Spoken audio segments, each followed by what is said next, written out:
Coming into the 2025 season, the Philadelphia Eagles are staring down history and looking to break a decades-long curse in the NFC East. It has been more than 20 years since a team managed to win back-to-back division titles in this roller coaster of a division. Not since the early 2000s has a squad asserted dominance in consecutive years. But now, the birds from Philly are in prime position to rewrite that narrative, and the reasons why are as compelling as they are convincing. Let's start by stating the obvious. The Eagles are stacked. I mean, really stacked. From top to bottom, they are the most talented team in the NFC East, arguably one of the most complete rosters in the entire NFL. The other teams in the division are trying to catch up, playing chess with checkers. Pieces while the Eagles play a different game altogether, and it starts at the very top. Jeffrey Lurie has been one of the most stable and supportive owners in the league. Howie Roseman continues to prove why he's widely considered one of the sharpest general managers in football. He doesn't just build teams, he builds dynasties. And Nick Sirianni, say what you want about his personality or sideline antics, the guy knows how to coach, and more importantly, how to lead men. This Eagles team isn't just built to win regular season games. It's a group that's battle-tested, championship caliber, and hungry for more. They just steamrolled the Kansas City Chiefs in the Super Bowl. And I mean steamrolled them. And what's scarier is that they show no signs of complacency. Sometimes, after a championship, teams take their foot off the gas. Not this group.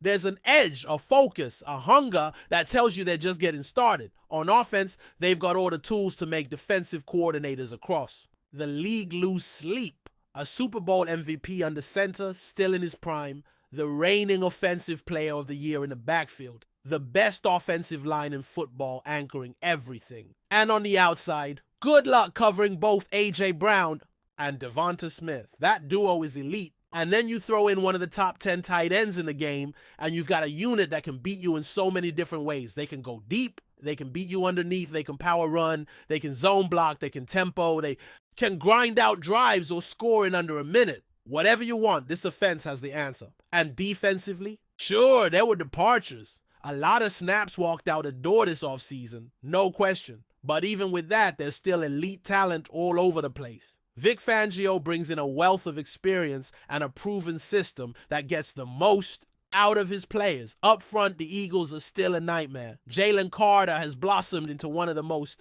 feared interior defenders in the league. Jordan Davis made huge strides toward the end of last year and looks poised to become a real force.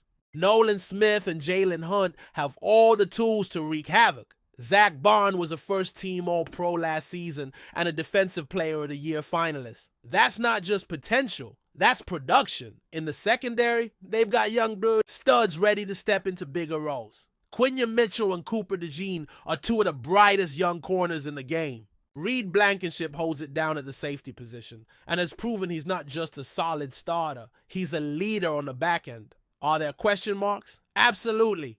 Who's going to start at the second corner spot opposite Mitchell? Who lines up next to Bond at linebacker? Who fills in alongside Blankenship at safety? But here's the thing. Even with those questions, this defense still has the foundation to be elite.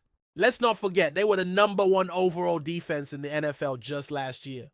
That doesn't happen by accident. Now, reason number 2 why the Eagles are primed to take the division again? Look no further than the Washington Commanders. There's a lot of hype surrounding them after last season, and I get it. They had a run, they made some noise, but let's call it what it was. Fluky. So many of their wins came down to luck, random events, or flat-out failures by their opponents. Week 2, the Giants lose their kicker, and Washington scrapes by 21-18. Week 8, the miracle Hail Mary against the Bears. Week 15, the Saints go for 2 instead of the tie and fail. Week 16, the Eagles dominate. Early, then Jalen Hurts gets concussed and exits the game.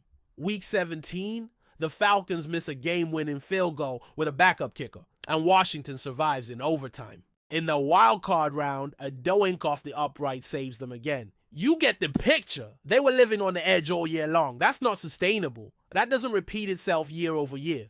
And it's not just the fluky wins. This is a team with major red flags. Their run defense was horrendous in 2024. They bring in Javon Kinlaw, a guy whose strength is rushing the passer, not clogging gaps or setting the edge. That's not going to fix things. Their fourth down conversion rate was absurd last year, nearly 90%. That number is astronomical.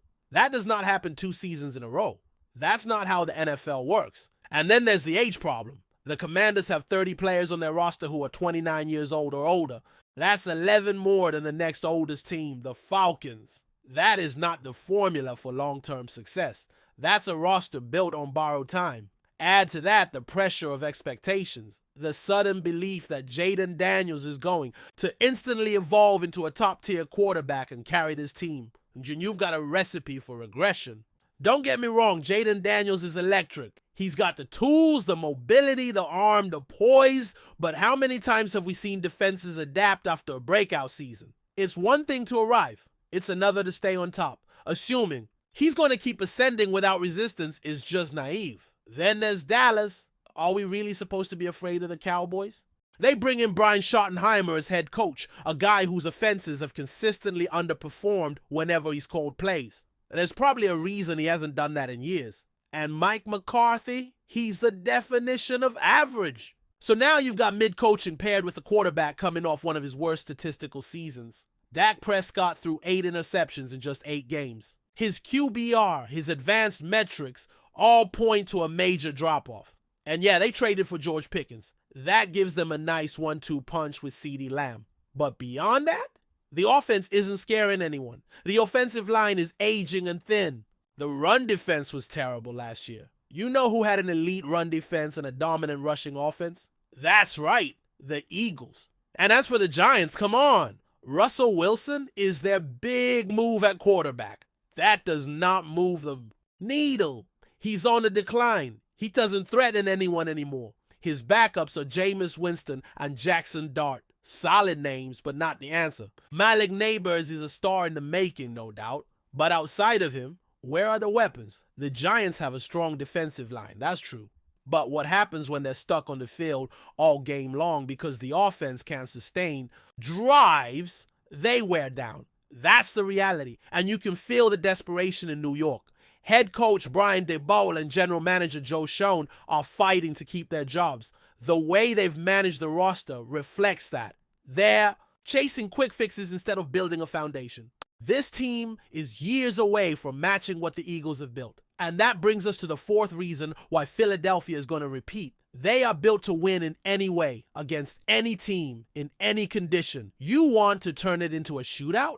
No problem. The Eagles can spread you out and light up the scoreboard. You want to make it a physical ground and pound war? Good luck stopping Saquon Barkley behind that offensive line, especially with Jalen Hurts adding a rushing threat.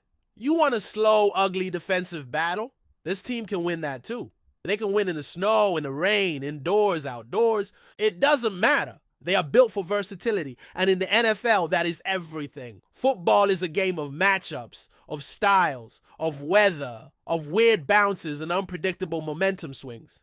The teams that thrive are the ones who can adapt, survive, and impose their will no matter the circumstance. That's what makes this Philadelphia team so dangerous. They're not a one-trick pony. They've got plan A, plan B, plan C, and they execute all of them at a high level. While other teams are figuring themselves out, the Eagles already know exactly who they are. And as the NFC shapes up for the upcoming season, tell me, who really scares you? The Lions? They lost both. They're offensive and defensive coordinators. Jared Goff coming into Lincoln Financial Field in January. Please. The Niners might start 5 rookies on defense and have an aging core. The Commanders, already talked about them. The Packers, Philly handled them with ease last season. Before we continue, don't forget to subscribe to our channel and give this video a like. Your support helps us keep delivering the latest updates on our Philadelphia Eagles. And don't be shy, share your thoughts on the news in the comments below. The NFL rumor mill is buzzing as reports emerge that the Philadelphia Eagles may have pulled off a blockbuster move to clear cap space for none other than defensive powerhouse TJ Watt. The latest whisper around the league is that the Eagles have traded promising linebacker Nolan Smith, setting the stage for a major shakeup on their defense. Smith, a highly touted young talent, was expected to be a cornerstone for Philadelphia's defense in the coming years. Yet, the rumors suggest that the Eagles are willing to part ways with their emerging star, potentially signaling their all-in approach to immediately boost their pass rush by acquiring Watt. Known for his relentless pressure and game-changing plays, Watt is a player who could dramatically elevate the Eagles' defensive front, giving them a feared edge heading into the new season. Speculation around this move is intense. Could the Eagles be positioning themselves to make a deep playoff run by prioritizing proven elite talent over developing potential? Sources close to the team hint that this is more than just a financial decision. It's a strategic gamble aiming to transform Philadelphia's defense into one of the league's most intimidating units. While nothing is confirmed, the timing and nature of the trade whispers align with Philadelphia's recent aggressive stance in the market. If Watt lands in Philly, it could trigger a ripple effect throughout the NFC East, forcing rival teams to reconsider their own defensive strategies. On the flip side, the trade of Nolan Smith is a risky maneuver. Smith has shown flashes of brilliance and, with more seasoning, could become a premier linebacker. Letting him go might create a void in the Eagles' depth chart, one that the team will have to fill quickly, either through other trades or the draft. Fans and analysts alike are eagerly